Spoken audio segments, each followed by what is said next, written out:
पाकिस्तान और भारत के दरमियान गुज़िश्ता 20 दिन के जंगी माहौल और कशीदगी के बाद हालात में बेहतरी के आसार नजर आ रहे हैं। लेकिन अहम बात यह है कि इसके लिए अहम ममालिक के रहनुमा पाकिस्तान के दौरे कर रहे हैं। इस्लामाबाद दुनिया भर के सिफारतकारों का मरकज बना हुआ है, सिफारती मुहाज गर्म है। लेकिन दूसरी तरफ भारत, जहां से जाहरियत हुई, कशीदगी को मुसलसल बढ़ाया जा रहा है, वहां का सिफारती माहौल सर्द है। और पाक भारत कशीदगी के तनाजुर में किसी गैर मुल्की रहनुमा का नई दिल्ली का दौरा देखने में नहीं आया है, जबकि पाक भारत कशीदगी कम कराने में जो बैक चैनल डिप्लोमेसी है उसके किरदार भी अब मंजर आम पर आ रहा है। इसी सिलसिले में सऊदी अरब के वजीर खारजा आदिल अल जुबैर, जिन्हें गुज़िश्ता हफ्ते पाकिस्तान आना था, वो आज पाकिस्तान के दौरे पर पहुंचे हैं, जहां उन्होंने वज़ीर आज़म Imran Khan, army chief general Qamar Javed Bajwa और वज़ीर खारजा शाह महमूद कुरैशी से मुलाकातें की। जियो न्यूज़ के ज़राए के मुताबिक वज़ीर आज़म इमरान खान से मुलाकात में सऊदी वज़ीर खारजा आदिल अल जुबैर ने सऊदी फरमारवा और वली अहद के पैगाम पहुँचाए। ज़राए के मुताबिक मुलाकात में पाक भारत हालिया कशीदगी पर भी बातचीत हुई। सऊदी वज़ीर खारजा ने army chief general Qamar Javed Bajwa से भी मुलाकात की और ISPR के मुताबिक मुलाकात में पाकिस्तान और भारत के दरमियान मौजूदा सूरत हाल पर तबादला ख्याल किया गया। आदिल अल जुबैर ने इलाकाई अमन व इस्तेहकाम में पाकिस्तान के मस्बत किरदार को सराहा और पाकिस्तान के लिए सऊदी अरब की हिमायत का यादा किया। ISPR के मुताबिक आर्मी चीफ ने इंतहाई मुश्किल हालात में उनकी कोशिश पर सऊदी वजीर का शुक्रिया अदा किया और कहा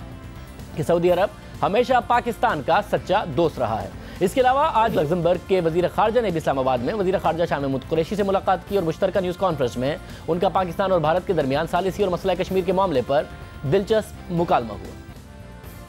पाकिस्तान सिफारती सतह पर मुसलसल भारतीय जारियत के मामले पर अपना मौक़िफ़ आलमी सतह पर पेश कर रहा है और बता रहा है कि भारत को अमन और मुज़ाकरात और इंसदादी दहशतगर्दी के लिए हर तरह के ताउन की पेशकश की जा रही है। इसी सिलसिले में गुज़िश्ता रोज़ चीन के नायब वज़ीर खारजा ने भी पाकिस्तान का दौरा किया था और अपने दौरे में उन्होंने वज़ीर आज़म इमरान खान, वज़ीर खारजा शाह महमूद कुरैशी और army chief general Qamar Javed Bajwa से मुलाकात में पाकिस्तान के मौक़िफ़ की तायीद की और भारत से कशीदगी के खात्मे के लिए इक़दामात को सराहा। चीन तामीरी किरदार अदा करने का पैगाम दे रहा है। सऊदी वज़ीर खारजा इस सिलसिले में पाकिस्तान के दौरे पर हैं, जबकि इस सिलसिले में अमरीका ने भी अहम किरदार अदा किया है, जिसका जिक्र गुज़िश्ता रोज़ वज़ीर खारजा शाह महमूद कुरैशी ने भी किया था और इसके लिए अमरीकी सेक्रेटरी खारजा माइक पोम्पियो का शुक्रिया अदा किया था और कहा था कि अमरीका ने प्राइवेट डिप्लोमेसी के जरिए पाक भारत कशीदगी में कमी के लिए किरदार अदा किया। पाक भारत कशीदगी पर गुज़िश्ता रोज़ अमरीकी महकमा खारजा के नायब तर्जुमान ने भी मीडिया ब्रीफिंग के दौरान भारत कशीदगी कम कराने के लिए बैक चैनल डिप्लोमेसी की तस्दीक की थी और कहा था कि अमरीकी सेक्रेटरी खारजा माइक पोम्पियो ने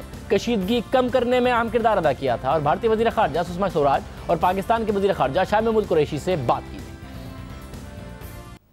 जहां बैक चैनल डिप्लोमेसी को पाक भारत कशीदगी में कमी लाने में अहम समझा जा रहा है, भारत मानता नहीं है, बट अब बाकायदा तौर पर खुद अमेरिका की तरफ से कहा गया है कि वहां से किरदार अदा किया गया, बात की गई भारत के हाई ऑफिशियल से। भारत से ताल्लुकात मामूल पर लाने के लिए पाकिस्तानी इकदामात भी अहम हैं। पाकिस्तान अपना हाई कमिश्नर और वफ्द भारत भेज रहा है, लेकिन इन सब के बावजूद लगता है कि भारत की सर्द महरी बरकरार है और भारतीय वजारत खारजा ने करतारपुर राहदारी मुआहदे के मुसव्विदे पर पाक भारत इजलास नई दिल्ली की बजाय अटारी पर ही मुनक़िद करने का फैसला किया है। इस सिलसिले में तर्जुमान दफ्तर खारजा डॉक्टर फैसल ने मीडिया ब्रीफिंग में बताया कि करतारपुर राहदारी पर भारत ने ही पहले नई दिल्ली में मुशावरती इजलास की तजवीज़ दी थी, लेकिन अब मुलाकात की दरख्वास्त अटारी में कर दी गई है, जिससे पाकिस्तान ने इत्तफाक किया है, यानी कि पाकिस्तान इस बात पर भी मान गया। जबकि इसी सिलसिले में 28 मार्च को भारतीय वफ्द पाकिस्तान के दौरे करेगा, यानी कि पाकिस्तान की तरफ से मुसलसल जो एक रवैया है वो अभी तक ऐसा है कि मामलात बिगड़े ना, मगर ये बैक डोर डिप्लोमेसी इस बात की अब जमानत है कि मामलात यहाँ से नहीं बिगड़ेंगे। सीनियर तजियाकार मुशर्रफ ज़रीरी साहब हमारे साथ मौजूद हैं। मुशर्रफ ज़रीरी साहब, बहुत शुक्रिया।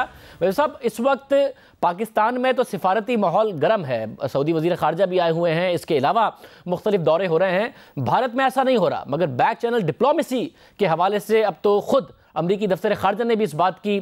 तस्दीक कर दी। तो अगर वैसे वाज़े तौर पर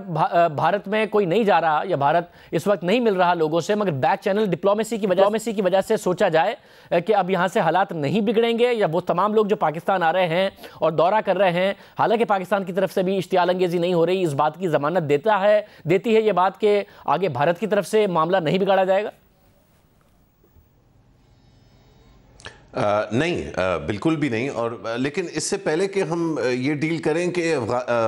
भारत जो है वो मामलात बिगाड़ेगा या नहीं, शाहजेब, हमें एक और सवाल पूछना चाहिए, और वो ये कि हम इतना ज़्यादा क्रेडिट देने के लिए क्यों तैयार हो गए। मैं बड़ा कंफ्यूज हुआ और मुझे बड़ी हैरत हुई कि पाकिस्तान के वज़ीर ख़ारजा, जिनको मुकम्मल तौर पे इन द पिक्चर रखा गया है, जिस तरह कहा गया है, वज़ीर आज़म भी इन द पिक्चर थे, ये ख़ुद भी इन द पिक्चर थे,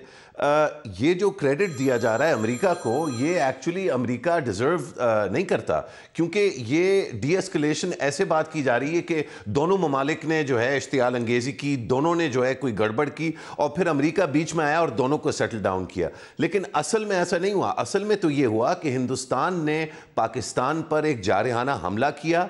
ना हिंदुस्तान और ना दीगर और ममालिक जिन्होंने उस हमले की मजम्मत करने के बजाय उसको इंडोर्स किया, वो ये एक्सपेक्ट नहीं कर रहे थे कि पाकिस्तान में एक डिफेंसिव कैपेबिलिटी और डिफेंसिव रिटेलिएशन की कैपेसिटी है। जब पाकिस्तान ने वो डिफेंसिव रिटेलिएशन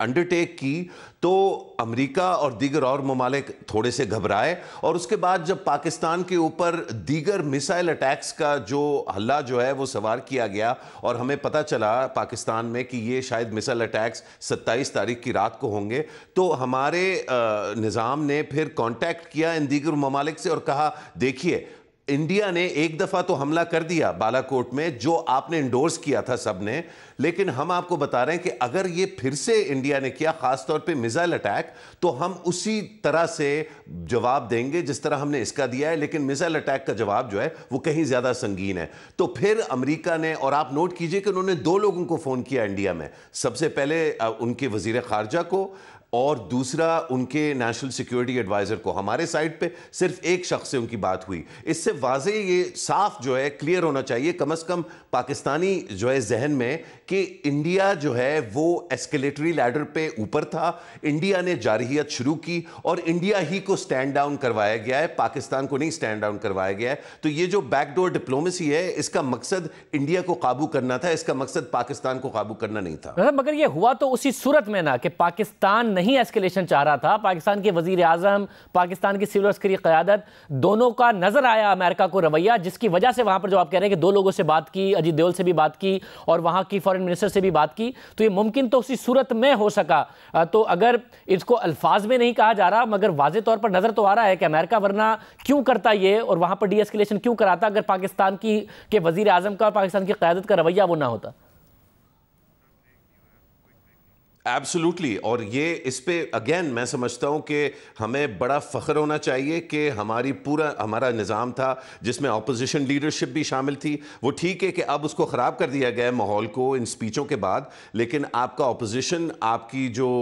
हुकूमत में जो जमात है, आपके प्राइम मिनिस्टर, आपके आर्मी चीफ, इवन आपके वज़ीर ख़ारजा, जिनको ज़्यादा बोलने का शौक़ है अनफॉर्चुनेटली, लेकिन उसके बावजूद वो जो 2-3 दिन थे उसमें जो सिग्नलिंग थी वो ये थी कि पाकिस्तान एक जिम्मेदार मुल्क है, लेकिन पाकिस्तान घबराया नहीं है और पाकिस्तान के पास जवाब देने की सलाहियत है। ये जो अनासिर थे, इन्होंने दुनिया पे और ख़ास तौर पे अमेरिका पे ये वाज़े करवाया कि अगर हिंदुस्तान बार बार ये करेगा और आप इसको इंडोर्स करते रहेंगे तो पाकिस्तान फिर जवाब देगा। तो मैं समझता हूं कि इसको लिंक करना पाकिस्तान की कैपेबिलिटीज़ के साथ ये बड़ा ज़रूरी है। बहुत शुक्रिया।